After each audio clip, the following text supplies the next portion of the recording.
All right. So, Bismillahirrahmanirrahim. Assalamu alaikum, everyone. My name is Yasir Yamin, and I welcome you all in this SBR session.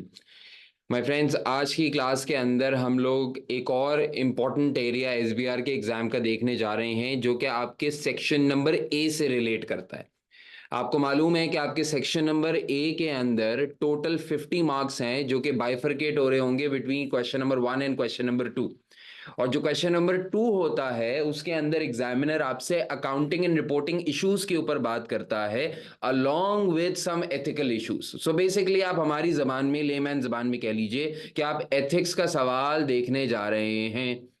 अच्छा, ethics के ही सवाल के अंदर दो professional marks भी छुपे होते हैं, यानी टेक्निकली सोचा जाए तो ये 18 मार्क्स आपके काम करने के हैं और 2 मार्क्स आपके प्रोफेशनलिज्म के हैं। तो ये दो प्रोफेशनल मार्क्स भी डू और डाई हो सकते हैं किसी टाइप के स्टूडेंट के लिए। तो मेक श्योर करना है कि हम सब ने क्वेश्चन नंबर 2 में बड़ा अच्छा परफॉर्म करना है।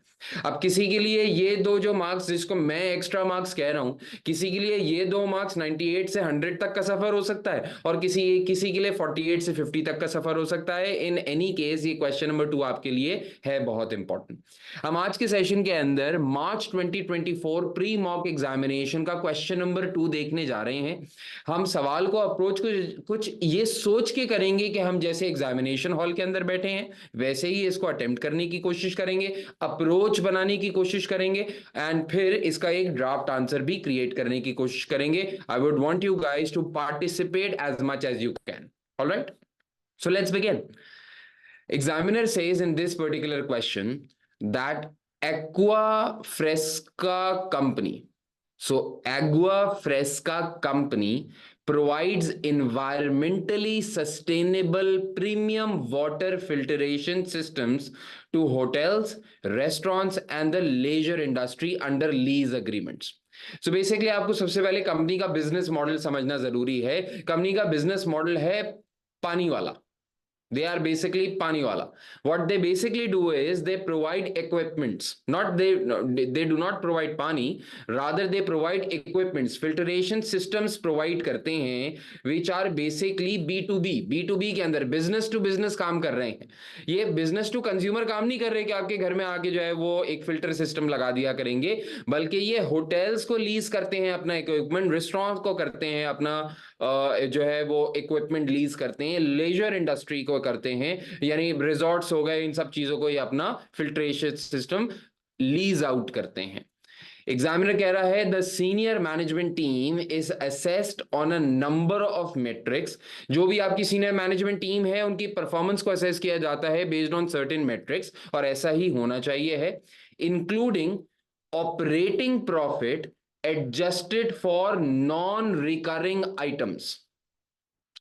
आपकी मैनेजमेंट की परफॉर्मेंस को, मैनेजमेंट समझते हैं ना, आपकी सीनियर मैनेजमेंट, आपका सीईओ हो सकता है, आपका सीओओ हो सकता है, आपका सीएफओ हो सकता है, आपके डायरेक्टर्स हो सकते हैं। आप इनकी परफॉर्मेंस को असेस करते हैं based on operating profit.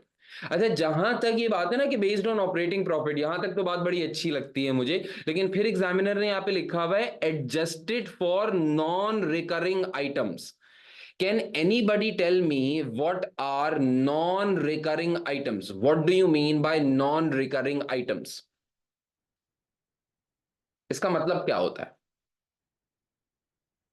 Non recurring items का मतलब कोई भी ऐसी चीज जो कि वन ऑफ आइटम्स हो। अच्छा, वन ऑफ आइटम्स की कोई एग्जांपल तो देके बताएं, मतलब what do you mean by one of items?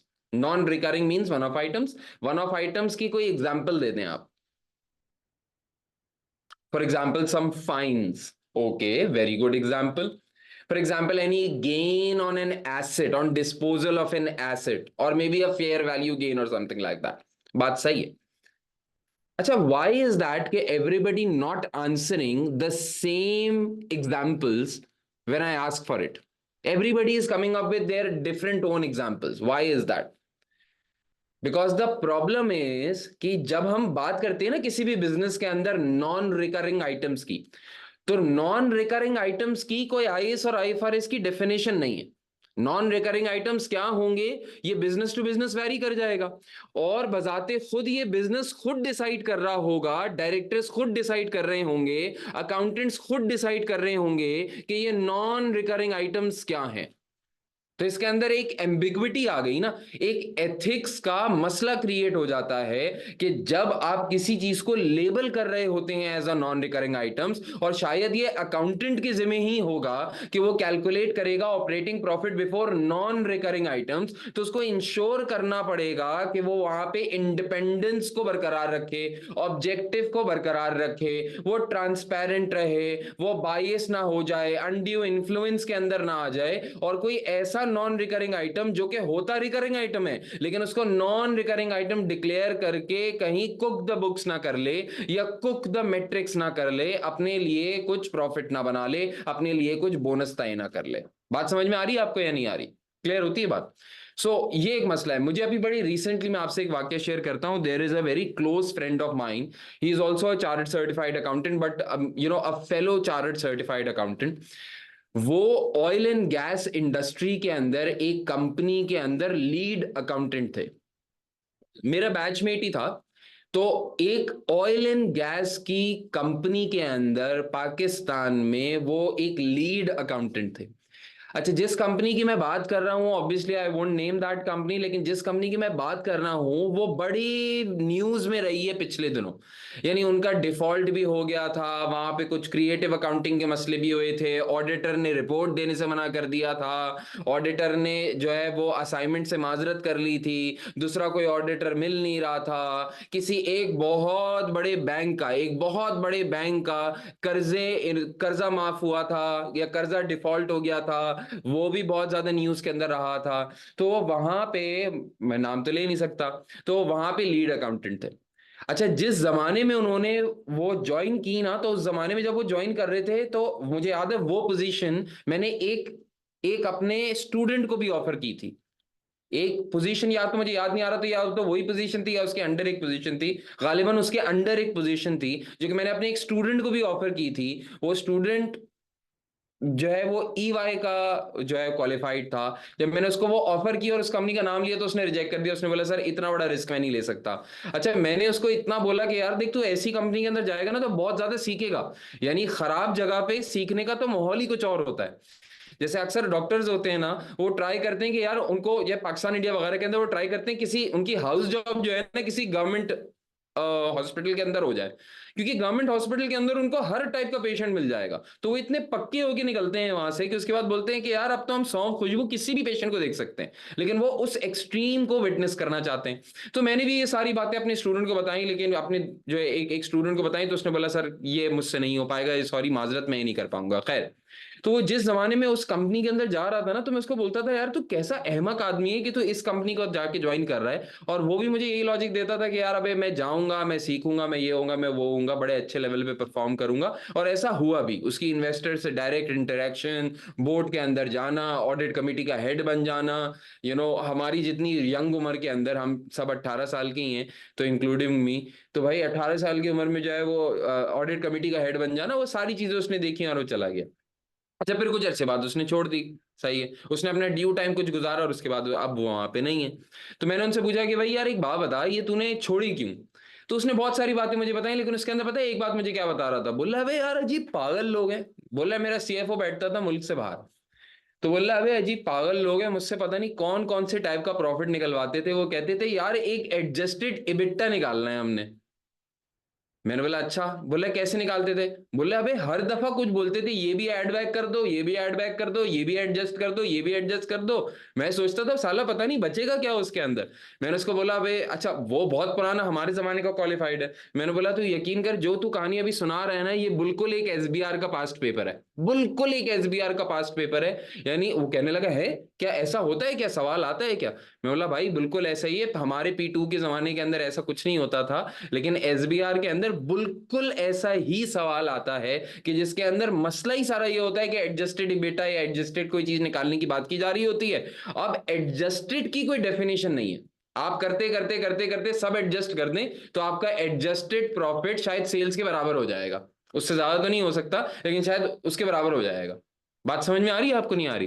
तो यहां जब भी मैं कभी किसी सवाल के अंदर देखता हूं, चाहे वो एपीएम का सवाल हो चाहे वो एथिक्स का सवाल हो, जब भी मैं ये लफ्ज देखता हूं ना, adjusted for non recurring items, तो मेरे खुद ब खुद सबकॉन्शियस के अंदर बात ये आ जाती है कि यार अब नॉन करिंग क्या होगा या नहीं होगा, इसके ऊपर इस सवाल के अंदर बात हमें जरूर करनी पड़ेगी। क्लियर होती है बात ये? आगे बढ़ते हैं। एग्जामिनर कहते हैं the financial year end of Agua Fresca company is 30 June X1। इस बात को भी जी हम हाईलाइट कर लेते हैं। ये चीजों को हाईलाइट करना, चीजों को नोट डाउन करना स्प्रेडशीट के अंदर या अपने वर्ड के अंदर, चीजों को बोल्ड कर लेना, हाईलाइट कर लेना, स्ट्राइक कर लेना, ये सब चीजें आपको हेल्प करेंगी अल्टीमेटली एग्जामिनेशन सिनेरियो के अंदर। इस बात को जरूर किया करें। एग्जामिनर कहते हैं the following exhibits available on the left hand side of the screen provide information relevant to the question. आपके सामने 3 एग्जिबिट्स आने वाली हैं। Exhibit number 1, it is going to be about filtration systems. याद है वो सिस्टम्स जो कि हम रेस्टोरेंट को, हम होटल्स को, हम लेजर इंडस्ट्री को लीज पे दिया करते थे। Filtration systems provides details of filtration systems and a new lease agreement with a hotel group। कोई एक लीज का अग्रीमेंट है जिसके ऊपर हम बात करेंगे एग्जिबिट नंबर 1 में। एग्जिबिट नंबर 2 में हम बात करेंगे क्रेडिट लॉसेस के ऊपर। क्रेडिट लॉसेस विच आईएफआरएस? टेल मी विच आईएफआरएस, जल्दी बोलो। Very good, IFRS 9। याद है ना, आईएफआरएस 9 के अंदर एक्सपेक्टेड क्रेडिट लॉस मॉडल चलाया जाता है, इनकर्ड लॉस मॉडल नहीं चलाया जाता। और उसके ऊपर हम बहुत डिटेल के अंदर बात कर चुके हैं कि उसके क्या फायदे क्या नुकसान थे। Very good. Explains how credit losses are currently accounted for. Clear. फिर उसके बाद है हमारे पास सस्टेनेबिलिटी रिपोर्ट से रिलेटेड एग्जिबिट नंबर 3। ओए होए, सस्टेनेबिलिटी। अच्छा, मुझे लगता है कि मार्च 2024 या इवन जून 2024 के लिए सस्टेनेबिलिटी रिपोर्टिंग अगेन एक बहुत ही इंपॉर्टेंट टॉपिक है। जो मैंने अपना एक करंट इशू का लेक्चर आपको प्रोवाइड किया था ना बेटा, जो कि गालिबन सितंबर दिसंबर 23 के अंदर ही मैंने वो पढ़ा दिया था, पहले ही पढ़ा चुका था मैं। तो वो सितंबर दिसंबर 23 का लेक्चर बहुत इंपॉर्टेंट है करंट इशू का। सही है, आपको प्रोवाइडेड है, वरना यूट्यूब के ऊपर अवेलेबल है, आराम से जाके करंट इशू का लेक्चर देख लें। हाँ, तो एक मार्च जून वाला भी इंपॉर्टेंट है, सितंबर दिसंबर वाला भी इंपॉर्टेंट है। वो 2 करंट इशू के लेक्चर आपने देखने हैं ताकि उससे आपको ये सारी चीजें कवर होती हुई नजर आए। खैर, इस सवाल के अंदर ये बात करेंगे सस्टेनेबिलिटी रिपोर्ट के बारे में, जिसके अंदर ये बात कर रहे हैं कि describes the chief accountants concerns about the draft sustainability report. Chief accountant भाई के कोई कंसर्न है, उन कंसर्न के बारे में डिस्कशन की गई है एग्जिबिट नंबर 3 के अंदर। अगर मैं आपकी जगह एग्जाम के अंदर होता ना, तो मैं तसल्ली से पढ़ता पहले अपना ओपनिंग। अच्छा बच्चे, मुझे पता है बच्चे अपनी आदत से मजबूर होते हैं, कैसे पढ़ेंगे? Provide environmentally sustainable free. हाँ, अभी बकवास है, आगे बढ़ते हैं। आपने ये चीजें मिस की, आपने रिक्वायरमेंट को सही से नहीं पढ़ा, आपका सारा टाइम जाया। टाइम इधर लगाना होता है, आंसर में नहीं लगाना होता। 99% स्टूडेंट मेरे 1000 मर्तबा कहने के बाद भी इसको जल्दी पढ़ता है और फिर आंसर जो है तेज करने की कोशिश करता है, आंसर में और टाइम लगता है क्योंकि डाटा अच्छा ग्रैब नहीं किया हुआ होता, बिजनेस मॉडल नहीं समझा हुआ होता, तो आप अपना रिलेशन ही आंसर के अंदर नहीं बना पा रहे होते। एग्जिबिट आपको अजीब जाहिलाना लग रही होती है, तो मत करें ऐसा काम, टाइम लगाएं सवाल के ऊपर। अब सबसे पहले, इससे पहले कि मैं कोई एग्जिबिट खोलूं, मैं एक दफा रिक्वायरमेंट का स्ट्रक्चर देखूंगा। रिक्वायरमेंट का स्ट्रक्चर बेटा अगर आप लोग देखते हैं तो आपके पास टोटल बेटा ये 20 मार्क की रिक्वायरमेंट है, टोटल 20 मार्क की रिक्वायरमेंट है। इसके अंदर आपके पास 2 पार्ट्स हैं, ए एंड बी। ए के 3 पार्ट हैं। ए का पहला पार्ट है discuss how Agua Fresca company should have accounted for the lease of filtration systems to the hotel group. आपको कह रहा है 5 मार्क्स के लिए, 5 मार्क्स के लिए बताइए लीज ऑफ फिल्टरेशन को कैसे अकाउंट फॉर करना चाहिए था। अच्छा देखिए, ये लीज ऑफ फिल्ट्रेशन ग्रुप्स का टॉपिक एग्जिबिट नंबर 1 के अंदर टेस्ट हुआ है, एग्जिबिट नंबर 1 के अंदर। तो इसका मतलब पहली रिक्वायरमेंट जो 5 मार्क्स की है वो खालिसतन एग्जिबिट नंबर 1 से रिलेटेड है। हम इसको एग्जिबिट नंबर 1 से ही रिलेट किया करेंगे। मैंने रिक्वायरमेंट को सिलेक्ट करके कॉपी कर लिया है, यहां लिख रहा हूं पार्ट ए सॉल्यूशन अपने वर्ड प्रोसेसर के अंदर आके। और आपकी खातिर, जरूरी नहीं होता ये, लेकिन आपकी खातिर मैंने यहां पे कॉपी कर दिया ताकि आपको बार बार रिक्वायरमेंट की तरफ ना जाना पड़े। अब मैं पूरा सवाल अभी नहीं पढ़ रहा क्योंकि पूरे सवाल पढ़ने की अभी कोई रेलेवेंस नहीं है और मेरे पास टाइम इतना है नहीं। मैंने एग्जिबिट नंबर 1 पढ़ ली है, सॉरी मैंने रिक्वायरमेंट नंबर 1 पढ़ ली है, कॉपी भी कर ली है, इसको बंद करूंगा और मैं डायरेक्ट चला जाऊंगा एग्जिबिट नंबर 1 के ऊपर।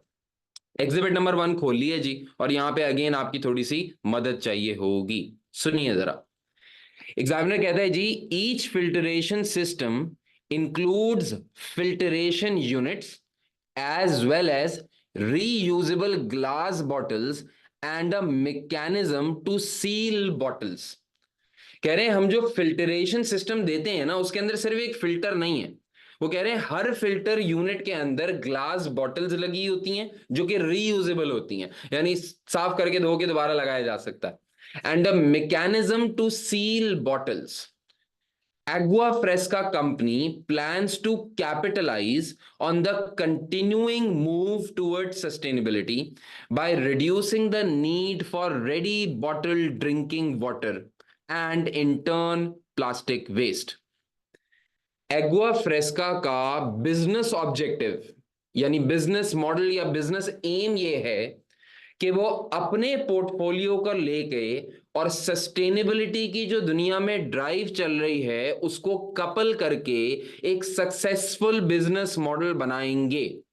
उनकी ख्वाहिश ये है कि ये जो रेडी बॉटल ड्रिंकिंग वाटर आती है ना प्लास्टिक की, ये प्लास्टिक की वाटर का प्लास्टिक की बॉटल वाला कॉन्सेप्ट को खत्म कर देंगे। एंड देयरफॉर ये जो एक्वाफीना है, ये जो फॉर एग्जांपल नेस्ले है, इन सब प्लास्टिक बॉटल्स की नीड को कम कर देंगे। इसके बजाय हम इनको सिस्टम दिया करेंगे जिसके अंदर बॉटल्स को सील करने का फैसिलिटी अवेलेबल होगी, रीयूजेबल ग्लास बॉटल्स अवेलेबल होंगी। इससे वेस्ट भी रिड्यूस होगा और सस्टेनेबिलिटी की ड्राइव के अंदर हमारा बिजनेस भी चल पड़ेगा। तो it is an alternative business model to what current models are operating in the market, right? It expects to seek new investment for further growth within 2 years। ये बिजनेस आप समझ लें एक ऐसा बिजनेस है जो कि शायद अभी बूटस्ट्रैप्ड है या शायद अभी लिमिटेड फंडिंग के ऊपर चल रहा है, लेकिन इनका इरादा ये है कि ये अपने मकसद को लेके आगे बढ़ेंगे, शार्क टैंक के अंदर जाएंगे और वहां से जाके फर्दर पैसा उठाएंगे, न्यू इन्वेस्टमेंट उठाएंगे। अच्छा यार, मुझे जरा कोई आइडिया दो, नया इन्वेस्टमेंट अगर एक्वा फ्रेस्का ने उठाना है तो इन्वेस्टमेंट उठाते हुए इनके पास क्या क्या चीजें ऑलरेडी मौजूद होनी चाहिए कि ये इन्वेस्टमेंट अच्छे तरीके से उठा सकें। Just think about it. देखिए, आपको सवाल के अंदर घुसना पड़ेगा, सवाल के अंदर नहीं जाएंगे, दिमाग नहीं चलाएंगे, वहां पे नहीं चलेगा तो अच्छा आंसर ड्राफ्ट नहीं कर पाएंगे। जरा आइडियाज दें। मेरे ख्याल से सस्टेनेबिलिटी की जो इनकी ड्राइव है, वो सस्टेनेबिलिटी की ड्राइव इनकी कोर स्ट्रैटेजी का पार्ट होना चाहिए। भाई ये लोग ये कह रहे हैं कि हमारा बिजनेस चलेगा ही तब जब हम sustainable glass bottles and ceiling facility provide किया करेंगे। तो जितना ज्यादा ये कोरली फोकस्ड होंगे अपने सस्टेनेबल ऑब्जेक्टिव के ऊपर, उतने ही ज्यादा चांसेस हैं कि उनको इजीली इन्वेस्टमेंट मिल जाएगी। इनकी फ्यूचर स्ट्रैटेजी डिफाइंड होनी चाहिए, इनके फाइनेंशियल्स बड़े प्रॉपर होने चाहिए। जब भी आप कोई नई इन्वेस्टमेंट उठाने जा रहे होते हैं तो सबसे पहली रिक्वायरमेंट इन्वेस्टर की होती क्या है कि भाई कोई मसले मसाइल ना हो, आप प्रॉफिट के अंदर हो, आपके फाइनेंशियल साफ सुथरे हो, आप अच्छा प्रॉफिट कमा रहे हो। अगर आप कम ही सही, एब्सोल्यूट नंबर में कम ही सही, लेकिन अगर अच्छा प्रॉफिट कमा रहे होते हैं तो इन्वेस्टर आपके बिजनेस के अंदर इन्वेस्ट करने के लिए राजी हो जाता है। क्लियर? अच्छा, यहां पे एथिक्स के पॉइंट ऑफ व्यू से रिस्क क्या नजर आता है तुम लोगों को? बताओ, एथिक्स के पॉइंट ऑफ व्यू से रिस्क बताओ, जल्दी से बताओ। कॉमन सेंस देखो, अगर एथिक्स के सवाल में रिस्क नहीं समझ पा रहे ना तो टाइम वेस्ट कर रहे हो अपना। रिस्क क्या है यहां पे?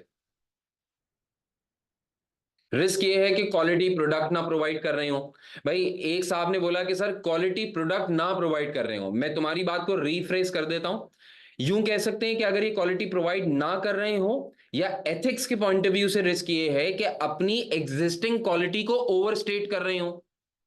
जैसा अक्सर ऐसा होता है ना कि फॉर एग्जांपल मैं आपके सामने बैठ के बोलूं, भाई जो मैं बोल रहा हूं ना वही पेपर में आएगा, मुझसे पढ़ के तो बच्चे 102 ले आते हैं, मैं अपनी क्वालिटीज को ओवरस्टेट कर रहा हूं। या फिर मैं ऐसा बोल दूं कि भाई आज तक मैंने ऐसे कोई दुनिया में ऐसा बंदा नहीं देखा जो कि ये बोल सके कि मैंने सर यासिर से पढ़ा और फेल हो गया। ओवरस्टेट का ये एब नॉर्मल बात है, ऐसा हो ही नहीं सकता। या ऐसे मैं क्लेम करना शुरू कर दूं कि भाई मैं ही दुनिया के अंदर कुल्ले वाहिद हूं, अल्लाह माफ करे, जो मैं बोलता हूँ वो सब सही होता है, ऐसा नहीं होता। इंसान है, गलतियां सबसे होती है ना भाई। तो अब मैं अगर अपनी क्वालिटीज को ओवर स्टेट करना शुरू कर दूं तो ये भी तो एक एथिक्स का रिस्क है कि आप जो है वो इंटेग्रिटी को इंश्योर नहीं कर रहे, इंटेग्रिटी को इंश्योर नहीं कर रहे, स्ट्रेट फॉरवर्ड एंड ऑनेस्ट नहीं हो रहे अपने प्रोफेशनल एंड बिजनेस मैटर्स के अंदर। एथिक्स का रिस्क है या नहीं है? क्लियर? तो इसको इस तरीके से भी देखा जा सकता है, फाइनेंशियल्स गलत हो इस तरीके से भी देखा जा सकता है। आगे बढ़ते हैं।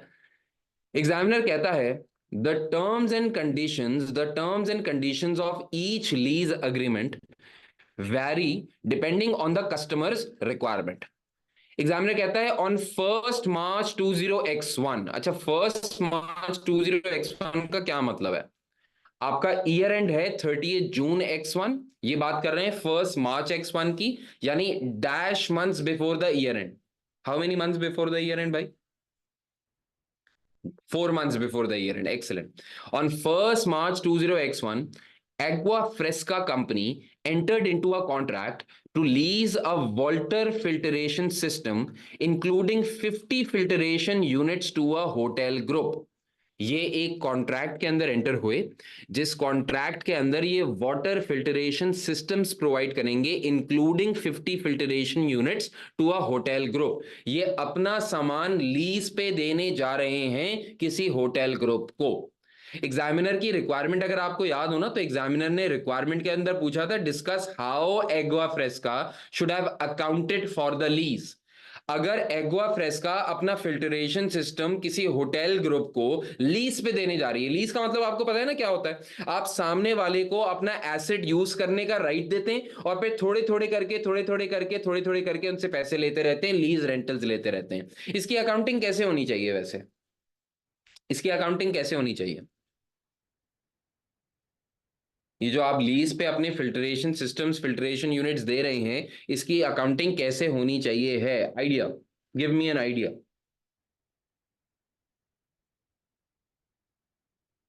अच्छा, इतना सोच रहे हैं लोग और अजीब अजीब आंसर करें। भाई सिंपल है सर, या तो फाइनेंस लीज की थ्रू थ्रू अकाउंटिंग होगी या तो ऑपरेटिंग लीज की तरह अकाउंटिंग होगी, ऐसा ही है ना भाई?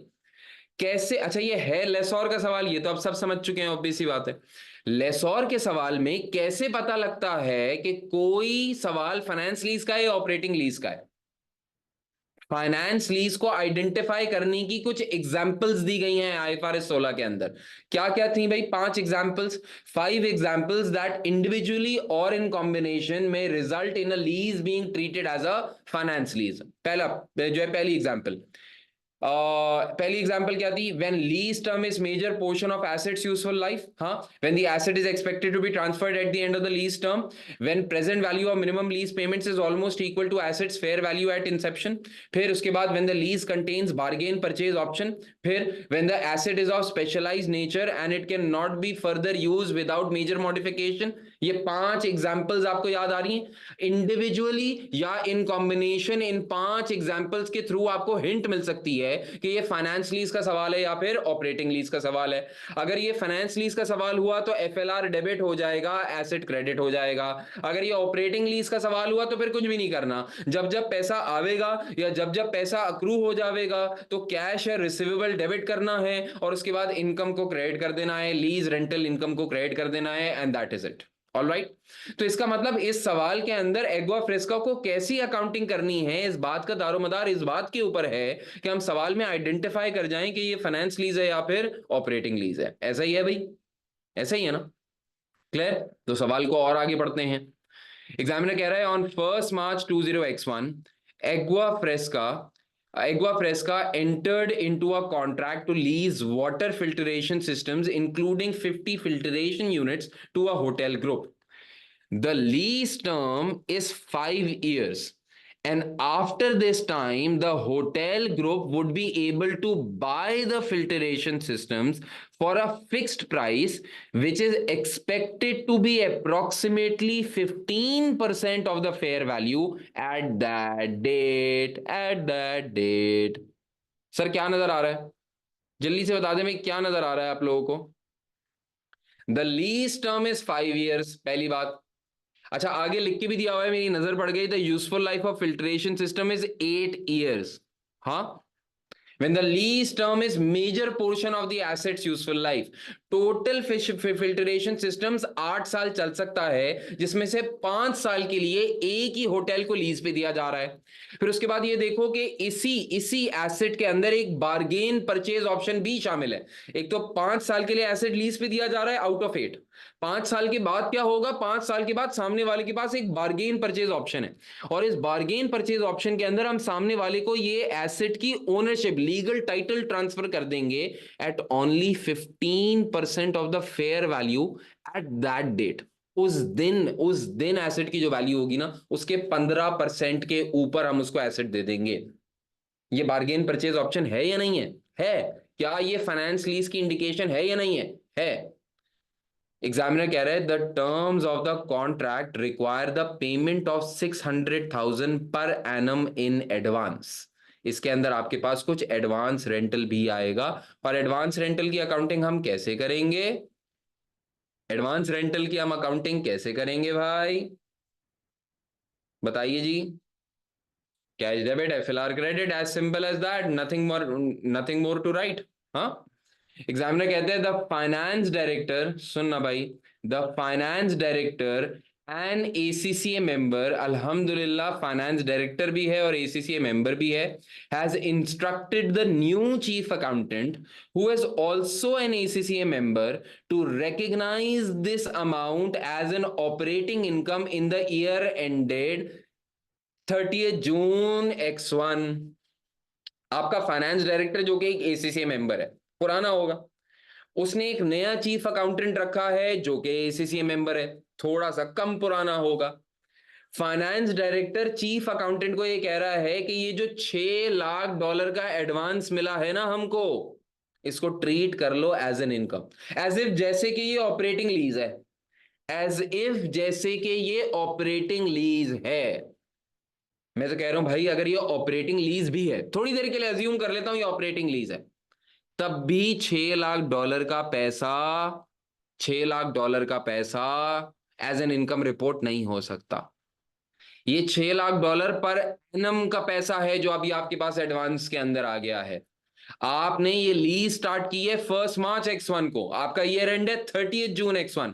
अगर होता भी कुछ तो बहुत से, अगर ऑपरेटिंग लीज होती, वैसे तो मेरे हिसाब से नहीं है, लेकिन अगर होती भी तो सिर्फ 4 महीने का पैसा एज एन इनकम रिपोर्ट हो सकता था। बाकी सब तो वैसे ही एडवांस इनकम है, प्रीपेड इनकम है, लाइबिलिटी है, प्रोरेट होता।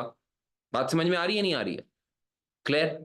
तो फिलहाल तो भाई मेरे एग्जामिनर ने मुझसे सिंपल सौंफ खुशबू सवाल ये पूछा कि बताओ should have accounted for, accounting कैसे होनी चाहिए थी ये बता दो सिर्फ। हाँ, लेकिन मैं साथ साथ थोड़ी सी आपकी हेल्प ले रहा हूं, जरा जल्दी से मेरे को बता दीजिए, इस पूरे पार्ट के अंदर, एग्जिबिट नंबर 1 के अंदर आपको एथिकल इशू किस किस के पार्ट पे और कितना कितना नजर आता है? किस किस के पार्ट पे और कितना कितना नजर आता है?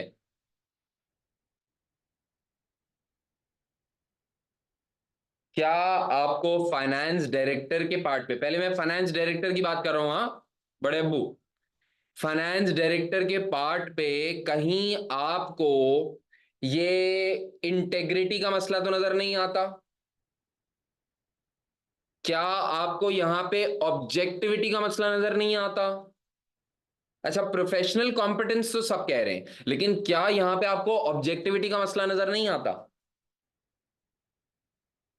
सर ऑब्जेक्टिविटी कैसे, बायस्ड हो रहा है ना यार। ऊपर हम पढ़ के आए थे कि सीनियर मैनेजमेंट की परफॉर्मेंस असेस्ड होती है बेस्ड ऑन सर्टेन मैट्रिक्स, और उन सर्टेन मैट्रिक्स के अंदर ऑपरेटिंग प्रॉफिट आता है, और उसके अंदर आप ऊपर से ऐड कर देते हैं some other non recurring items. अगर ये ऑपरेटिंग इनकम बना दें, ये लीज को ऑपरेटिंग लीज मान लें और 6 लाख को पूरी इनकम मान लें, तो क्या उससे हमारा ऑपरेटिंग प्रॉफिट बढ़ नहीं जाएगा? और अगर हमारा ऑपरेटिंग प्रॉफिट बढ़ गया तो क्या फाइनेंस डायरेक्टर का जो परफॉर्मेंस है वो बेहतर नजर नहीं आएगी, उसका बोनस ज्यादा अच्छा नहीं बनेगा?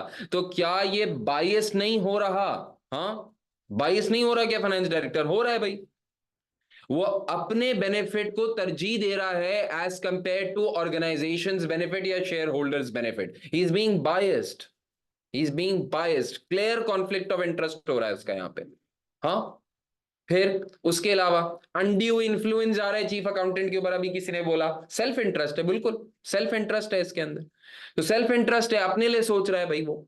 अच्छा, चीफ अकाउंटेंट के ऊपर क्या डाला हुआ है भाई, चीफ अकाउंटेंट को इंटिमिडेट करने की कोशिश कर रहा है, कह रहा है बेटा देख ले ये ऐसा कर ले, अनड्यू इन्फ्लुएंस आ रहा है, मसला है, मसला है इसके अंदर। तो एथिक्स का पूछा नहीं है, लेकिन मैंने बोला डिस्कस कर लूं, आगे इंशाल्लाह काम आएगा। तो अब जरा चल के थोड़ा सा आंसर ड्राफ्ट कर ले। अच्छा, आंसर जो है ना बेटा याद रखना, मैं बड़ा ड्राफ्ट सा अभी इस सेशन के अंदर ड्राफ्ट करूंगा, जज नहीं करना मुझे इसके ऊपर, सर आपने कितना बेकार आंसर लिखा है, मैं होता ना बहुत अच्छा लिख लेता, तो भी लिख लो, डू आई केयर, मेरे को परवाह है अगर तुम मुझसे अच्छा आंसर लिख लो ना, एग्जाम है मेरा थोड़ी है। लेकिन चलो कुछ जरा मुझे पॉइंट देना स्टार्ट करो, स्टार्ट कहां से करूं मैं आंसर, मैंने क्या बताया है, हमेशा स्टार्ट करने के आंसर दो सुनहरे अल्फाज, जब तक बोलोगी नहीं मैं लिखूंगा नहीं, अकॉर्डिंग टू से स्टार्ट कर लें भाई, इसके अलावा तो मेरे को कुछ आता ही नहीं है भाई। According to IFRS 16 a lessor shall account for a lease either as an operating lease or a finance lease, right? IFRS 16 provides examples that individually or in combination. Now, I would want कि आप ये मेरे lecture को साथ साथ सुने और साथ साथ सोचे कि सर और आगे क्या बोल सकते हैं.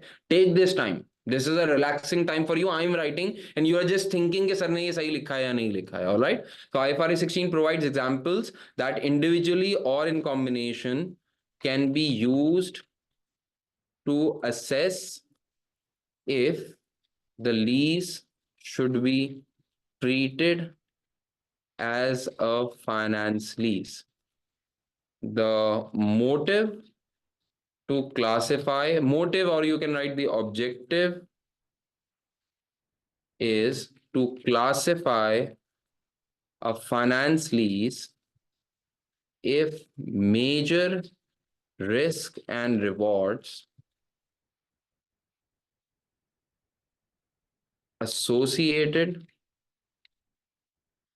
with the asset are transferred to the lessee. Yeah. अच्छा, 5 मार्क्स का सवाल है, अभी कुछ और बात कर लेते हैं। These examples, अच्छा मैं सारी एग्जाम्पल्स नहीं लिख रहा क्योंकि सिर्फ 5 मार्क का सवाल है और मैं भी ड्राफ्ट आंसर बना रहा हूं, आप चाहें तो सारी लिख सकते हैं, दिस ऑल डिपेंड्स कि आपके पास एग्जाम के अंदर टाइम कितना है, सही है। These examples include what, at least 2-3 तो लिख दूं यहाँ पे, when the asset is expected to be transferred at the end of lease term to lessee. एक और एग्जांपल बताओ जरा जल्दी से, एक और एग्जांपल बताओ क्या था, when lease term is major portion of an asset's useful life. और बताओ जल्दी से बताओ, the lease when the lease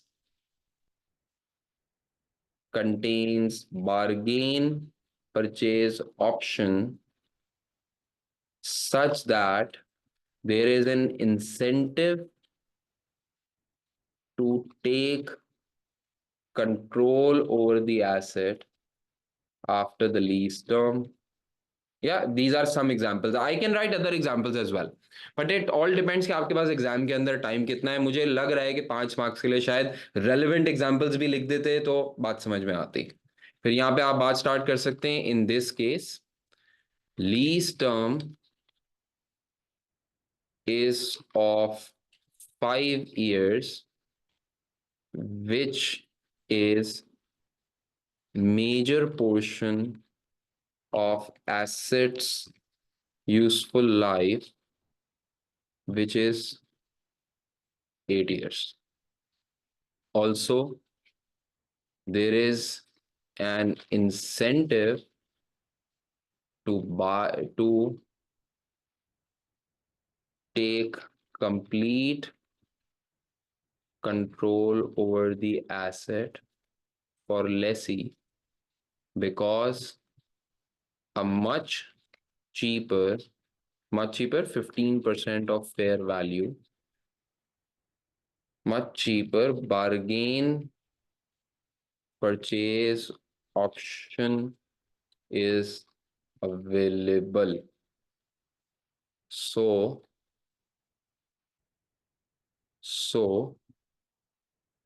it is likely that asset will be transferred to lessee at the end of lease term. Therefore,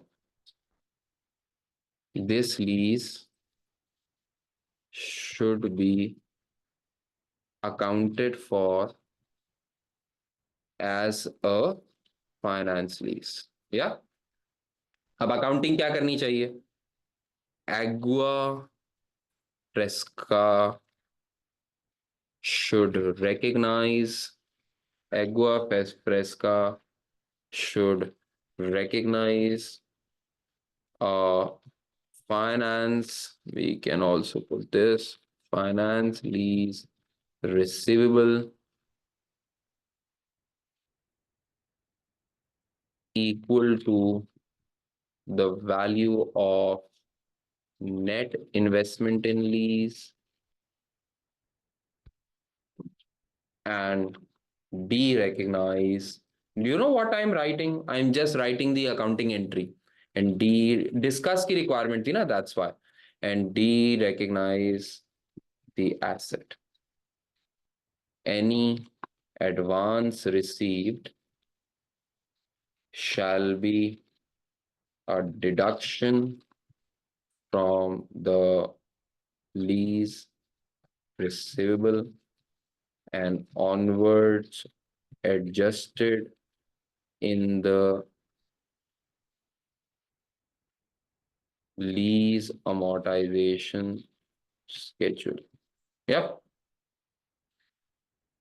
Interest income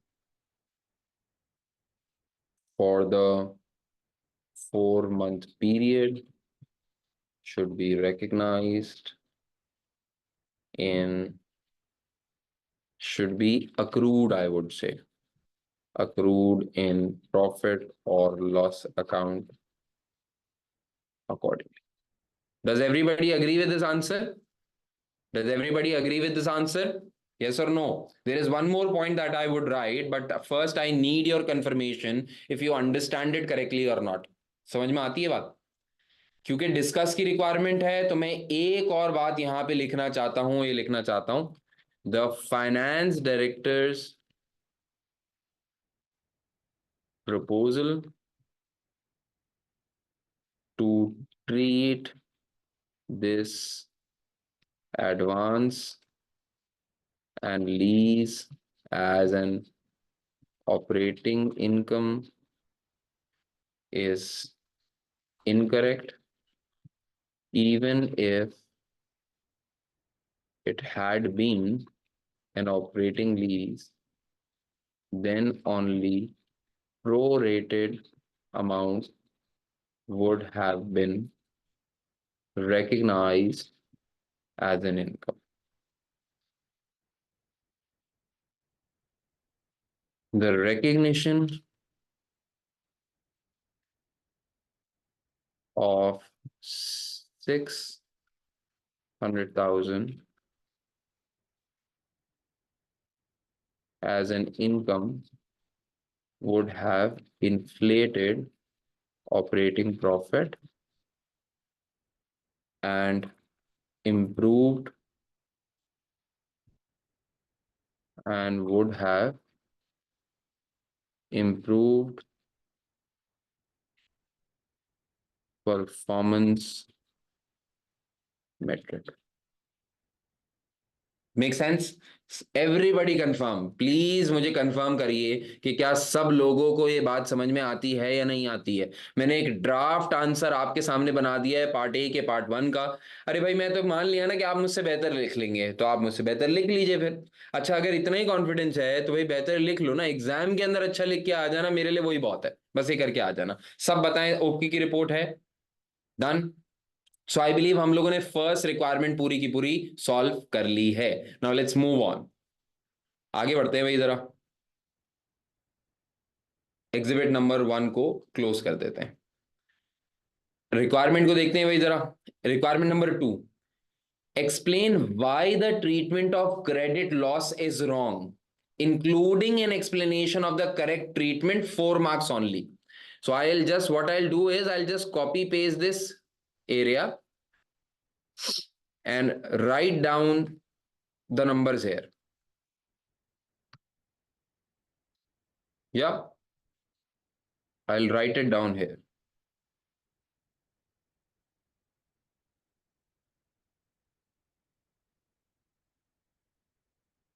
Okay, I have just copied down the requirement. Now let's move on. Credit loss वाला भाई exhibit number 2 पढ़ते हैं जरा। आप सब लोगों ने बेटा पार्टिसिपेट करना है, मुझे बताना है अपनी अपनी बातों के अंदर, जरा सुनिएगा। एग्जामिनर कहता है it is the nature of the hospitality industry that each financial year a small proportion of Agua Fresca companies customers cease to trade. अच्छा भाई देव, आप सब लोगों को पता है ना आप एग्जिबिट नंबर 2 में पढ़ क्या रहे हैं। एग्जिबिट नंबर 2 में आपसे पूछा जा रहा है why the treatment of credit losses is wrong, और इस credit losses impairment of financial assets के कॉन्टेक्स्ट के अंदर हम यहां पे पढ़ेंगे, जरा सुनिएगा। It is the nature of the hospitality industry that each financial year a small proportion of Agua Fresca companies customers cease to trade.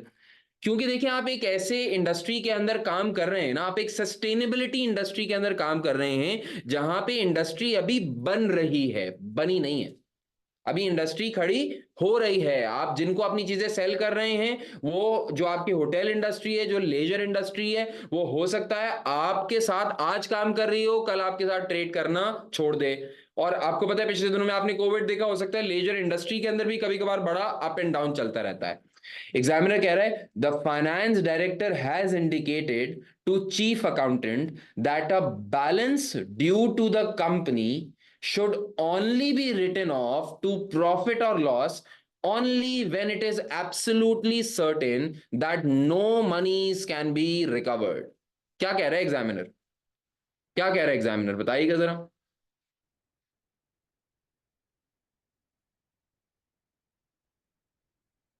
तो आप सोचिए, तो लिखा हुआ है the finance director has indicated. Finance director भाई कह रहे हैं अगर हमारे को कोई बैलेंस ड्यू है, अगर किसी कस्टमर ने हमारे पैसे देने हैं, तो कह रहे हैं अगर किसी कस्टमर ने हमारे पैसे देने हैं तो हमको उसको राइट ऑफ तभी करना चाहिए when it is absolutely certain that no monies can be recovered. Finance director भाई क्या कह रहे हैं कि हमारा तो ये कहना है कि आप इनकर्ड लॉस मॉडल के ऊपर चला करें as against expected loss model. Finance director भाई सही कह रहे हैं या गलत कह रहे हैं? सही कह रहे हैं गलत कह रहे हैं? फाइनेंस डायरेक्टर भाई का दिमाग चल गया है। फाइनेंस डायरेक्टर भाई कह रहे हैं कि कोई ईसीएल वीसीएल रिकॉर्ड करने की जरूरत नहीं है, जब इनकर्ड लॉस मॉडल हो जाए तो वो उसको काम कर लिया करो। हाँ, गलत हो गई। एग्जामिनर ने पूछा था explain why the treatment of credit loss is wrong. This is wrong as per IFRS 9 because IFRS 9 का फोकस ईसीएल के ऊपर जा चुका है rather than incurred loss model के ऊपर। This is a more prudent approach towards accounting for financial assets. Clear? Examiner कह रहा है in this situation the resulting credit losses should be presented as a non recurring exceptional item in the statement of profit और loss. Finance director कह रहा है इस situation के अंदर अगर आपके पास कोई क्रेडिट लॉस आए as a result of ECL तो वो एक एक्सेप्शनल आइटम है, हम उसको as an exceptional item report कर देंगे अपने प्रॉफिट और लॉस स्टेटमेंट के अंदर। क्या ये सही कह रहा है या गलत कह रहा है? एब्सोल्युटली गलत कह रहा है, एब्सोल्युटली गलत। मतलब इसने तो आईएफआरएस 9 को उठा के फेंक दिया, बिल्कुल जिस पे हमने इतनी मेहनत की उसको उठा के फेंक दिया इसने। क्लियर होती है बात ये? तो भाई जरा कर लें, आंसर लिखने में जरा मदद करिएगा, खुदा के लिए कुछ पॉइंट्स बता दिया करें, खुद ही दिमाग चलाना पड़ता है। जरा बताइए भाई, कोई पॉइंट बताइए। Explain why the treatment of credit loss is wrong. किससे स्टार्ट करूं भाई, जल्दी बताओ, 4 मार्क्स हैं, 4 बातें लिखूंगा बस मैं। भाई मेरे को तो यही अच्छा लगता है। According to IFRS 9, an entity shall account for impairment on its financial assets using an expected credit loss model rather than an incurred loss model. The finance director, I'm very much particular, huh? The finance director has proposed to follow an incurred bad debt approach, which would delay the recognition of expected credit losses and therefore increase the operating profit, right? This would also be against the prudence principle.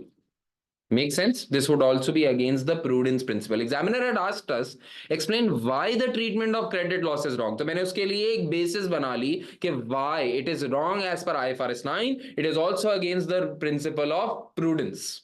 Clear? फिर कहते हैं excluding an explanation of the correct accounting treatment. The correct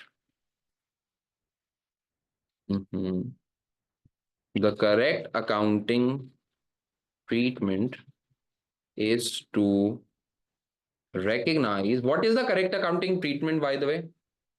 Recognize 12-month expected credit losses at the time of recognition of a financial asset, then at each reporting date, you guys are late, huh? At each reporting date, an entity, और an entity क्यों लिखूं मैं, यहाँ पे लिखूंगा Equa Fresca should reassess that if the expected credit risk has increased, then lifetime credit losses can be recognized. All right? Then lifetime credit losses can be recognized. Obviously, आप इसको जितना बेहतर तरीके से एक्सप्लेन करना चाहें, आप बिल्कुल एक्सप्लेन कर सकते हैं। आप अकाउंटिंग एंट्री भी बना के दिखा सकते हैं। उसने बोला यही है एक्सप्लेन करो, तो एक्सप्लेन करो ना, जितना एक्सप्लेन कर सकते हो उतना एक्सप्लेन करो। यहाँ पे ना मैं एक बात और ऐड करना चाहूंगा, और ये बात बताता भी रहूंगा और ऐड भी करता रहूंगा। पहले लिख लूं, फिर आपको एक्सप्लेन करता हूं। Alternatively, IFRS 9 allows a simplified approach to be followed for trade debtors or trade receivables or general miscellaneous receivables, which requires to recognize lifetime credit losses immediately upon recognition. अब देखो बेटा, IFRS 9 के अंदर ना एक simplified approach भी है। वैसे नॉर्मली क्या होता है कि हम जब भी खास तौर पे बात करते हैं किसी भी ऐसे रिसीवेबल की जिसके अंदर इंटरेस्ट का कंपोनेंट भी शामिल हो, यानी अक्सर हम बात करते हैं जैसे बैंक्स की, तो बैंक्स को क्या करना पड़ता है कि बैंक्स की फाइनेंशियल एसेट की नेचर ऐसी है कि वो हमेशा चाहते हैं कि इनिशियली रिकग्नाइज करें 12 मंथ क्रेडिट लॉस, और उसके बाद रिकग्नाइज कर लें वो लाइफ टाइम क्रेडिट लॉस अगर क्रेडिट रिस्क मूव होता है। IFRS 9 इस बात की इजाजत देता है कि अगर किसी कंपनी का बिजनेस मॉडल बड़ा सिंपल है, जैसे आपका फिल्ट्रेशन सिस्टम्स को लीज करने का बिजनेस मॉडल है, अच्छा आपके पास, आप कोई बैंक नहीं है, आपके कोई ह्यूज क्रेडिट जो है, आपके कोई ह्यूज क्रेडिट का बिजनेस नहीं है, आपके कस्टमर्स के ऊपर कोई ह्यूज क्रेडिट रिस्क नहीं होता, आप कोई ऐसे कंपनी नहीं है जिसका सारा का सारा दारोमदार फाइनेंशियल एसेट्स के ऊपर हो, तो आपके लिए एक सिंप्लीफाइड अप्रोच क्या है कि आप direct life time credit losses को रिकग्नाइज कर लिया करें। आपको ये टिप्पा खा के जाने की जो स्ट्रैटेजी होती है फॉलो करने की जरूरत नहीं है। तो ये वाली बात भी हो सकती है यहाँ पे। अच्छा, यहाँ पे क्योंकि अगेन एक्सप्लेन लिखा हुआ है, तो एक्सप्लेन के अंदर आप ये भी समझा सकते हैं कि ये क्रेडिट लॉसेस डिटरमिन कैसे होते हैं। Generally credit losses are estimated based on the shortfall of based on the present value, rather I would write based on the present value of shortfall of cash flows to come. However, some entities also follow a provision metrics whereby they categorize customers according to a specific characteristic, and then apply provision. Yeah. तो ये हमने किया है, आपने याद हो तो हमने क्लास के अंदर जो एग्जाम्पल्स किए हैं, हमने दोनों टाइप के सवाल देखे। एक सवाल हमने ये देखा है कि जिसके अंदर कोई कंपनी क्या करती है, अपने सारे के सारे कस्टमर्स को कैटेगराइज कर देती है based on their over due days. कुछ कस्टमर ऐसे हैं जो कि फॉल करते हैं 1 डे से लेके 30 डे की कैटेगरी के अंदर, कोई 31 to 60 के अंदर, कोई फॉल करता है 61 to 90 के अंदर। आप कैटेगराइजेशन बेस्ड ऑन ABC भी कर सकते हैं, आप categorisation based on Tier 1 customers, Tier 2 customers, Tier 3 customers भी कर सकते हैं, या फिर आप फॉलो कर सकते हैं present value of shortfalls in cash flows की स्ट्रैटेजी। दोनों स्ट्रैटेजीज अप्लाई की जा सकती हैं, कंपनीज दोनों अप्लाई करती हैं, और हमने दोनों टाइप के सवाल देखे हैं। बात समझ में आती है कि customers, normal customers, customers based on credit rating, किस कस्टमर की 8+ क्रेडिट रेटिंग आ रही है, माइनस किसकी आ रही है, अबव एवरेज किसकी है, बिलो एवरेज किसकी है, कुछ भी कर सकते हैं आप लोग। ठीक है, तो अब मैंने ये बात भी एक्सप्लेन कर दी, क्योंकि एग्जामिनर ने बोला था explanation of the correct treatment, और एक्सप्लेन की बात बोली हुई थी। एक्सप्लेन की बात जब भी बोल देता है एग्जामिनर, तो इसका मतलब आपने एक्सप्लेन करना है। एक्सप्लेन का मतलब पढ़ाना है सामने वाले को। और जब आप किसी को कोई चीज पढ़ाने जाते हैं तो कोशिश ये करते हैं ना हमेशा कि यार जितना ज्यादा पढ़ा सके उतना ज्यादा पढ़ा दिया करें, सारी बातें कवर कर लिया करें। हाँ, हम भी तो यही कोशिश करते हैं, तो आपने एग्जाम में भी यही कोशिश करनी है। क्लियर? डन। ग्रॉस इंटरेस्ट और नेट इंटरेस्ट वाली बात रेलेवेंट है, आप कर सकते हैं, अगर आपको करनी है तो बिल्कुल कर सकते हैं। बस ख्याल रखना कि 4 मार्क और 40 मार्क का वेटेज ले लेना, वैसे लिखी जा सकती है, कोई गलत बात नहीं है इसके अंदर। फिलहाल मुझे लगता है कि यार I believe for 4 marks this is more than enough. If it is well written then I believe it's more than enough. All good. Can everybody confirm कि सब लोगों को बात समझ में आती है? I am more concerned if everybody understands the answer और not.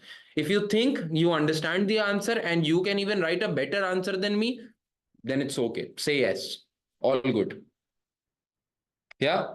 So without any further ado, time कम है, हम लोगों को जल्दी जल्दी विद इन टाइमलाइन सवाल को सॉल्व करना होता है। तो पार्ट नंबर 3, एग्जामिनर कहता है discuss the importance of effective sustainability reporting for aqua फ्रेस्का company. 3 marks. आपसे एग्जामिनर पूछ रहा है इंपॉर्टेंस बताओ for effective sustainability reporting. Effective sustainability reporting की इंपॉर्टेंस बताओ फॉर एक्वा फ्रेस्का। अच्छा, सस्टेनेबिलिटी रिपोर्टिंग का फायदा एग्वा फ्रेस्का को क्या होगा? वो वही होगा जो कि किसी को भी होगा। मतलब इसमें आपने घबराने की बात क्या है? सस्टेनेबिलिटी रिपोर्टिंग का जो फायदा किसी को भी होगा वही एग्वा फ्रेस्का को होगा। एग्वा फ्रेस्का को थोड़ा सा ज्यादा इसलिए हो सकता है क्योंकि ये है ही सस्टेनेबिलिटी बिजनेस के अंदर, है ना? तो अगर एक काम मैं खुद प्रीच करता हूं लेकिन उस काम को मैं खुद नहीं करता, तो फिर वो काम तो उस काम में जान ही नहीं रहती ना, उस काम में जान ही नहीं रहती। तो हाँ, एग्वा फ्रेस्का के लिए इस टाइप से ज्यादा इंपॉर्टेंट, इफेक्टिवनेस ज्यादा इंपॉर्टेंट इसलिए है क्योंकि उसका बिजनेस मॉडल ही यही है। और ऊपर से उसने बोला था मैं आगे चल के पैसे रेस करूंगा। कंपनी ने बोला था हम आगे चल के इन्वेस्टमेंट रेस करेंगे 2 साल के बाद जाके, तो उस पॉइंट ऑफ व्यू से भी बड़ी इंपॉर्टेंट है। बाकी जो जनरल सस्टेनेबिलिटी रिपोर्टिंग का फायदा है वही इनके लिए भी फायदा है। हम पार्ट नंबर 3 कर लेते हैं, मैं रिक्वायरमेंट को आपकी खातिर कॉपी कर लेता हूं। अगेन वैसे कोई जरूरत नहीं होती लेकिन कर ले।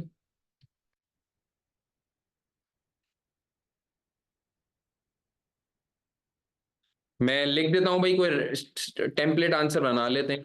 The topic of sustainability reporting has grown much importance over these years. I'm just writing a random answer. Huh? Over the years, sustainability reporting provides accountants the opportunity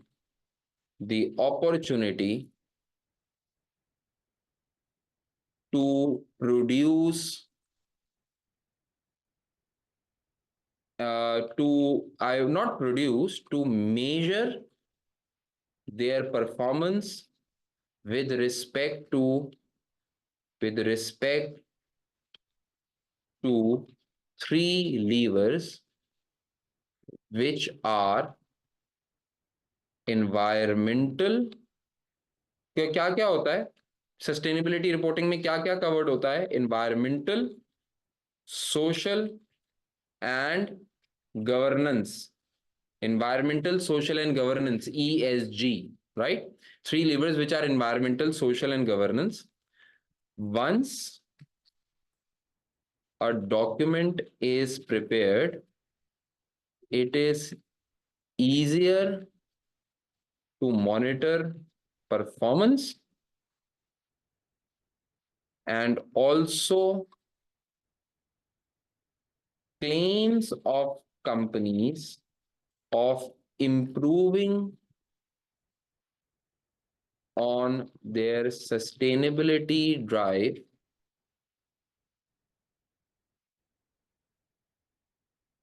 gets credibility।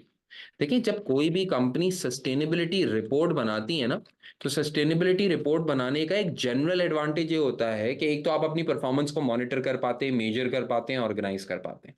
फिर sustainability reporting का एक फायदा ये होता है कि जो भी आप क्लेम्स दे रहे होते हैं ना रिगार्डिंग सस्टेनेबिलिटी, उसकी क्रेडिबिलिटी बढ़ जाती है because you are producing a report जिसको अक्सर अकाउंटेंट्स वेट कर रहे होते हैं, इवन ऑडिटर्स वेट कर रहे होते हैं। और अब तो सस्टेनेबिलिटी ऑडिट भी आ चुका है, तो इसी से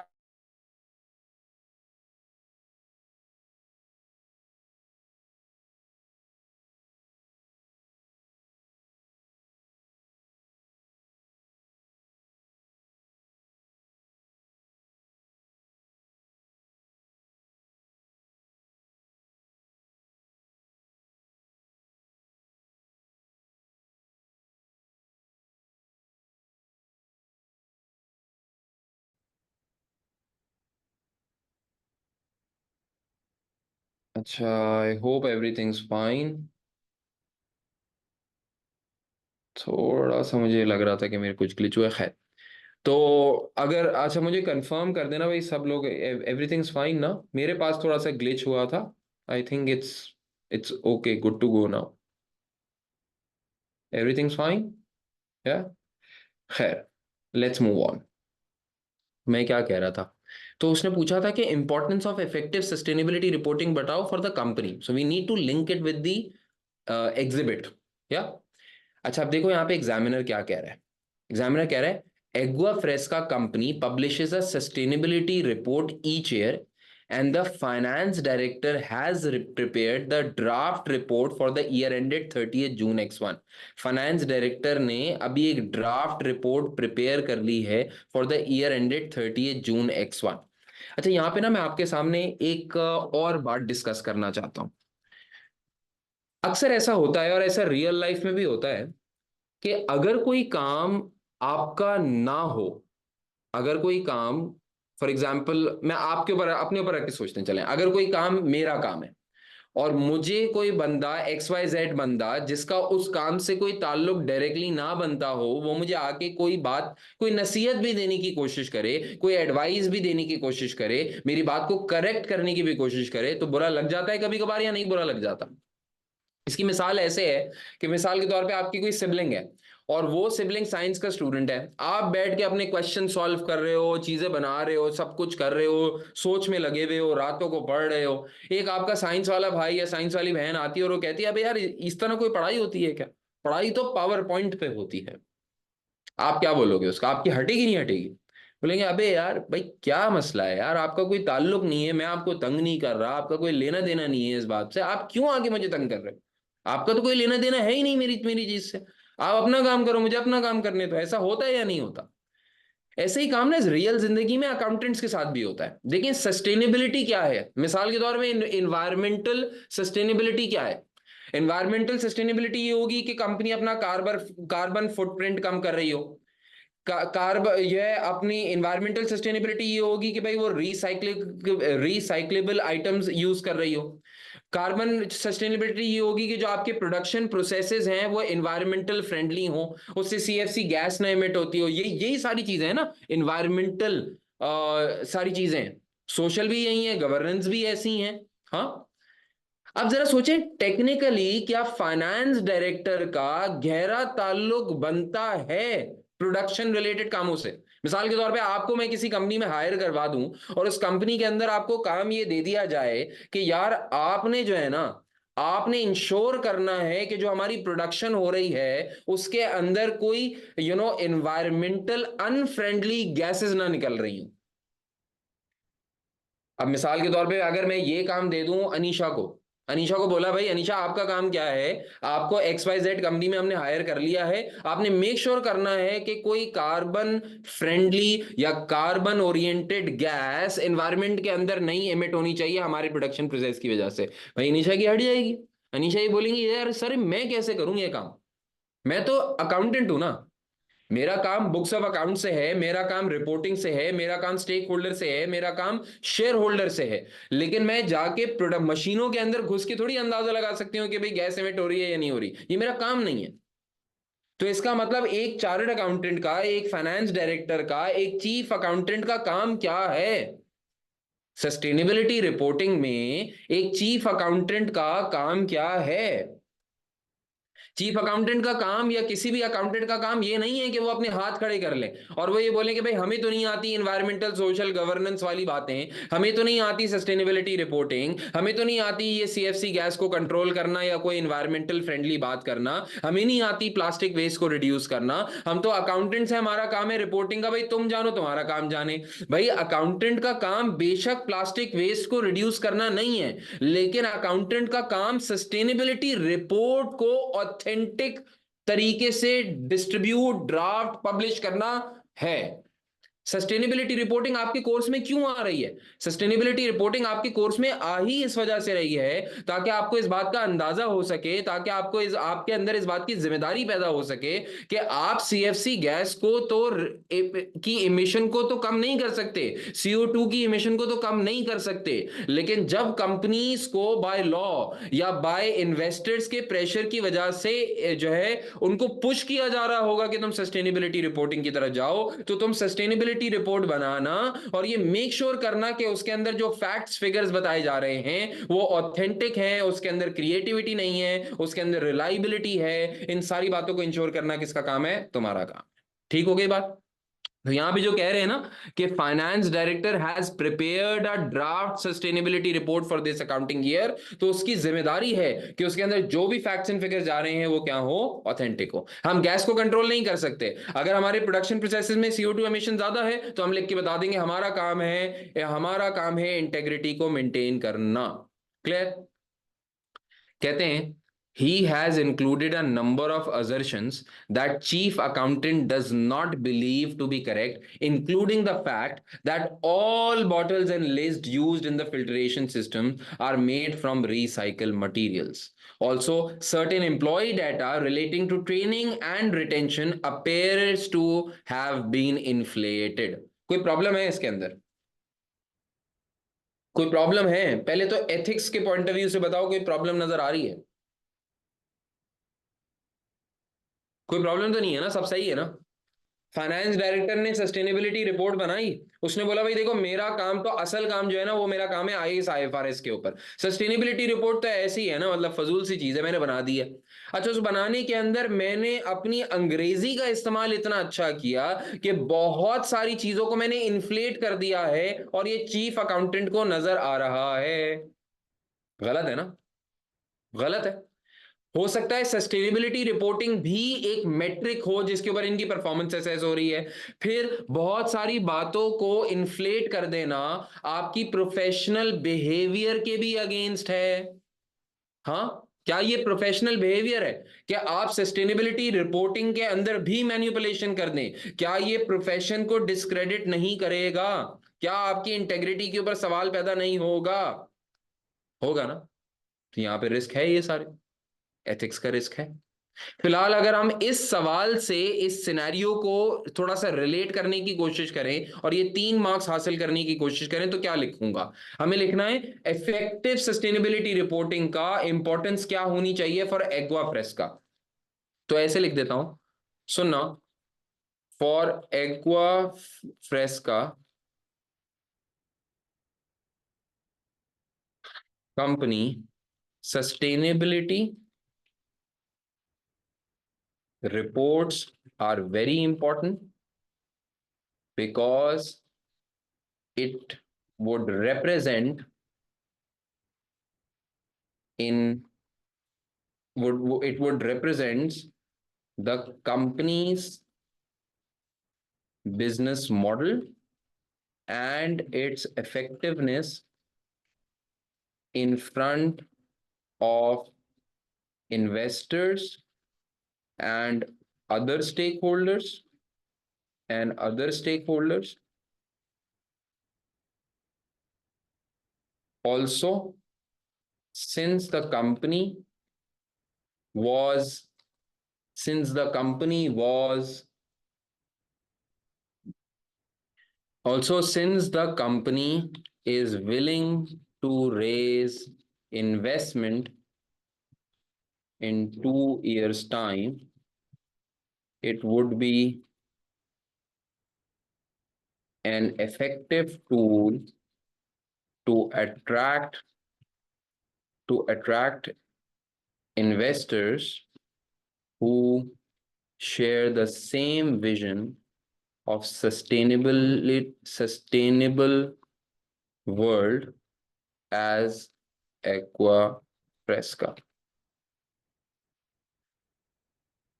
Authentic and reliable facts and information about sustainable products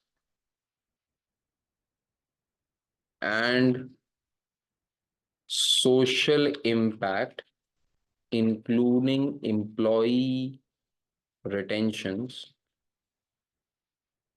may also be important for the company if they wish to attract government grants. अभी मेरे दिमाग में अभी अभी आइडिया आ गया तो मैंने ये भी लिख दिया, if they wish to attract government grants. मैंने गवर्नमेंट ग्रांट से भी लिंक बना दिया उसका। ठीक है, मेरे ख्याल से ये बात तो यहाँ पे खत्म होती है। अब 3 मार्क्स के लिए मेरे ख्याल से इतना लिख लेना भी काफी था, इससे ज्यादा लिखना आई मीन लिख भी सकते हैं, लेकिन इट्स अप टू यू कि आप और कितना लिखना है, लेकिन we have to save time as well. तो हम बी पार्ट की तरफ बढ़ते हैं। मैं डायरेक्ट बी पार्ट कॉपी कर रहा हूं यहाँ से, और मैं इधर ही ले जाता हूं अपने पास वर्ड प्रोसेसर के अंदर।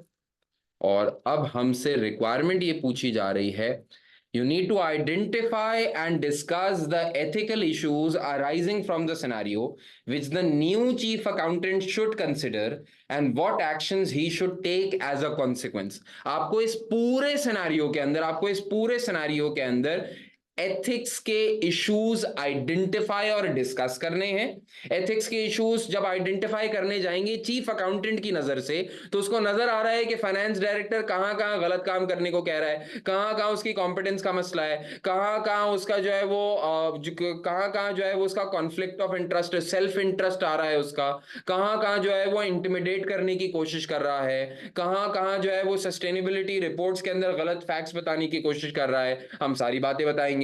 और फिर चीफ अकाउंटेंट को क्या करना चाहिए है वो बताएंगे, what should he do as a consequence ये भी बताएंगे। अब मुझे आप लोगों से पॉइंट्स चाहिए भाई, अब ये सारे पॉइंट्स आप बताएं, मैं पॉइंटर्स बना रहा हूं। वैसे आपने पॉइंटर्स नहीं बनाने एग्जाम के अंदर, आपने पैराग्राफिक फॉर्म के अंदर अपना आंसर लिखना है। मैं आसानी के लिए यहां पे अभी क्या बना रहा हूं, पॉइंट्स। तो मुझे जरा पॉइंट्स देना स्टार्ट करें। क्या क्या एथिकल इश्यूज आपको नजर आए थे इस सवाल में? जैसे फिल्टरेशन सिस्टम वाले सवाल के अंदर आपको क्या एथिकल इशू नजर आया था? क्या एथिकल इशू नजर आया था, बताओ।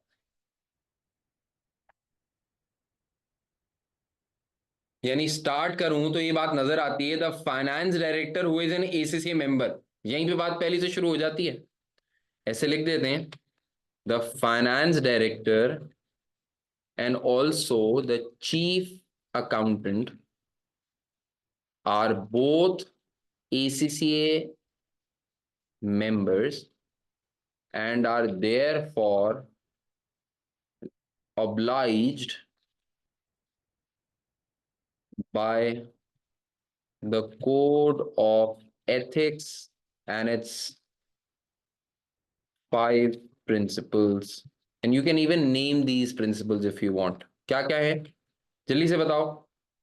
इंटेग्रिटी है, ऑब्जेक्टिविटी है, professional competence and due care है, प्रोफेशनल बिहेवियर है, एंड कॉन्फिडेंशियलिटी है। या वेरी गुड, एक्सेलेंट, याद है कुछ कुछ आप लोगों को? हाँ, आगे बढ़ाएं इसको जरा। Finance director has advised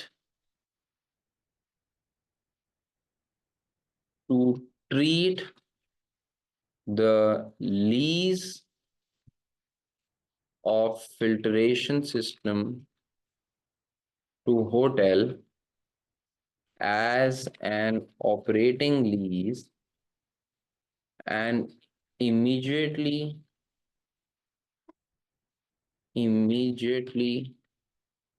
recognize advance as an income, as an income।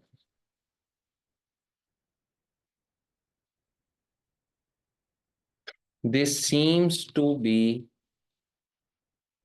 motivated from self-interest, as if the operating profits increase, his performance metric will improve। तो ये बात तो उसने बिल्कुल गलत की है। Finance director has also depicts lack of professional competence if he does not know the correct accounting treatment as per IFRS 16। या ये बात मैंने प्रोफेशनल जो है कॉम्पिटेंस वाली भी डाल दी। और कोई बात बताएं भाई, 6 मार्क्स हैं, 6 मार्क्स के लिए कुछ और बातें तो करनी है। अगर मैं डायरेक्टली क्रेडिट लॉस के ऊपर चला जाऊं, मैं थोड़ा सा स्किप भी कर रहा हूं टाइम बचाने के लिए, आप तो पूरा लिखेंगे। तो मुझे बताएं यहां पे आपको क्या नजर आता है। यस यस, बिल्कुल इंटिमिडेटिंग वाला मसला भी है। तो यहां पे लिखते हैं finance director also proposed to recognize an incurred loss approach and asked to present credit losses recognized as an exceptional non-recurring item.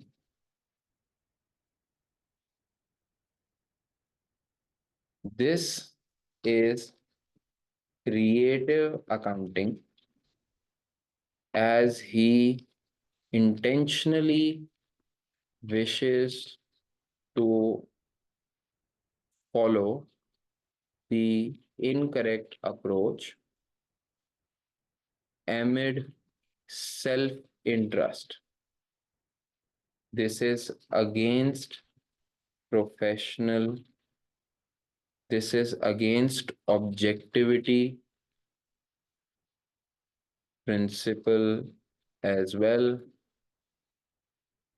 Yeah, his actions seem to intimidate the chief accountant.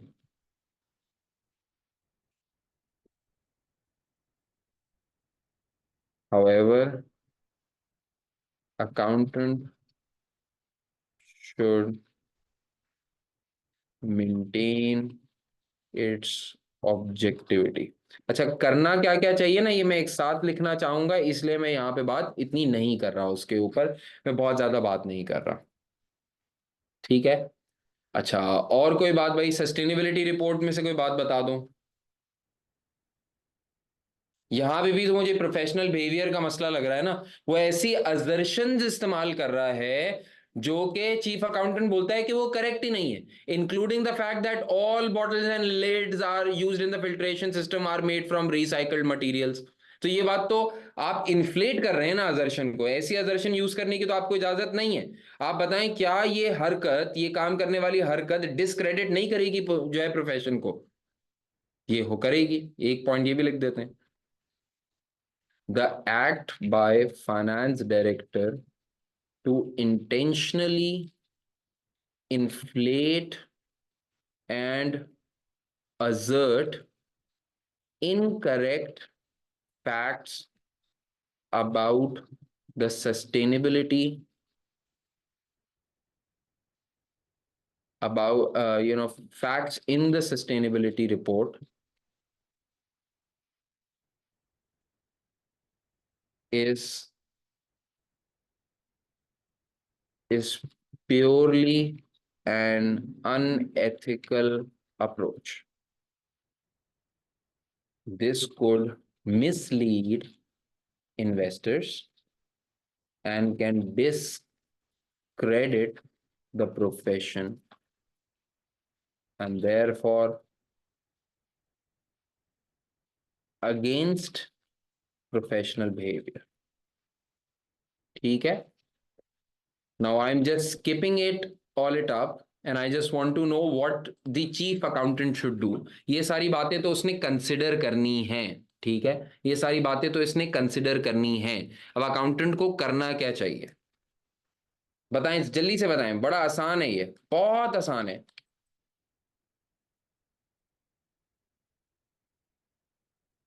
The chief accountant should, wait भाई बताओ तो सही, the chief accountant should maintain his integrity and be straightforward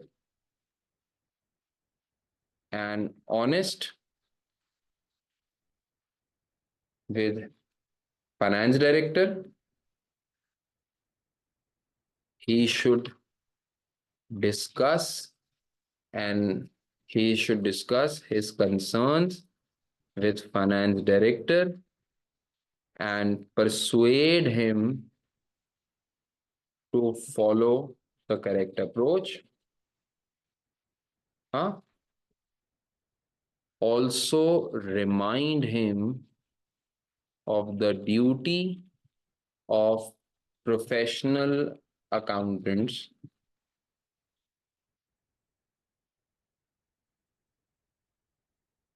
specifically ACCA members. थोड़ी सी examiner को भी तो खुश करना पड़ेगा ना भाई, एसीसी मेंबर का लफ्ज इस्तेमाल करके।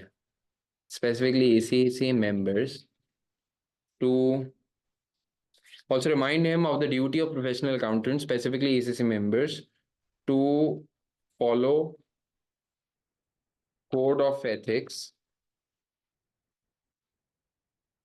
in spirit. I can write one item of this as well. Also, फिर क्या करेंगे? If the case is not resolved,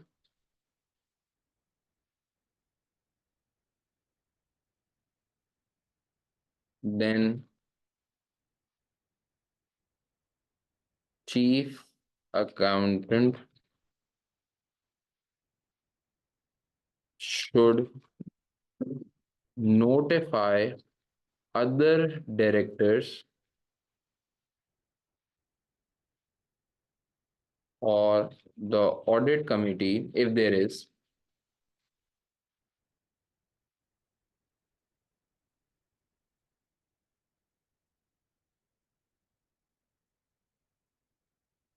however, in any case, he should not become party to such wrongdoing, and as a last resort may consider resigning from his position. All right, done. मुझे बताएं, सब लोगों को बात समझ में आ रही है या सब लोगों को बात समझ में नहीं आ रही है?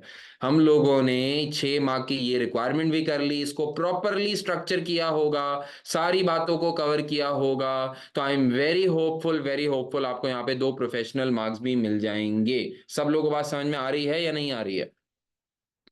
अब आप लोग ये नोट करें कि इस पूरे सवाल के अंदर मुझे टाइम कितना लगा। अच्छा खासा टाइम लगा। अच्छा खासा टाइम इस वजह से लग रहा है कि मैं आपको पढ़ा रहा हूं। अगर मैं आपको पढ़ा ना रहा हूं तो मेरा नहीं ख्याल के इस सवाल को खुद से करने के अंदर बहुत ज्यादा टाइम लगने वाला है। ये सवाल आप खुद से कम टाइम के अंदर बआसानी कर सकते थे। लेकिन असल चीज क्या है कि आपको कंटेंट याद हो, आपकी पढ़ाई अच्छी हो, आपकी चीजें याद हो, तो आप ये क्यों नहीं कर सकते यार? क्यों नहीं कर सकते? मेरे हिसाब से you guys are the perfect लोग हु कैन डू दिस। आप यकीन जाने कि एसबीआर का पेपर बिल्कुल आपके लिए बनाया गया है ताकि आप पास हो जाएं। आपके लिए ही बनाया गया है, आप होंगे। क्यों नहीं होंगे जब सीरियस नहीं होंगे? क्यों नहीं होंगे अगर ये आखिरी कुछ दिन सही ना पड़ा तो? क्यों नहीं होंगे अगर इनफ प्रैक्टिस ना की तो? क्यों नहीं होंगे कि अगर माइंड सेट सही ना हुआ? कोर्स कंप्लीट होना जरूरी है, पास पेपर्स की प्रैक्टिस होना जरूरी है, आपकी नीयत अच्छी होना जरूरी है। अगर ये सारी चीजें हैं तो यार क्यों पास नहीं होंगे? ऐसी क्या चीज है दुनिया के अंदर जो आप ना कर सकें? जरूर कर सकते हैं आप लोग। मानते हैं बात को या नहीं मानते? तो आप अगर इतना ही मानते हैं मेरी बात को तो मुझसे वादा करें, क्या मुझे इसका प्रॉपर आंसर ड्राफ्ट करके चेक करवाएंगे या नहीं करवाएंगे? आप मुझे मैसेज करें, मैं आपको इसका ड्राफ्ट आंसर वैसे ही शेयर कर दूंगा जो अभी मैंने लिखा है, जैसा जैसा भी लिखा है। लेकिन फिर भी क्या आप अच्छा आंसर और बेहतर आंसर मुझे लिख के दिखा सकते हैं या नहीं?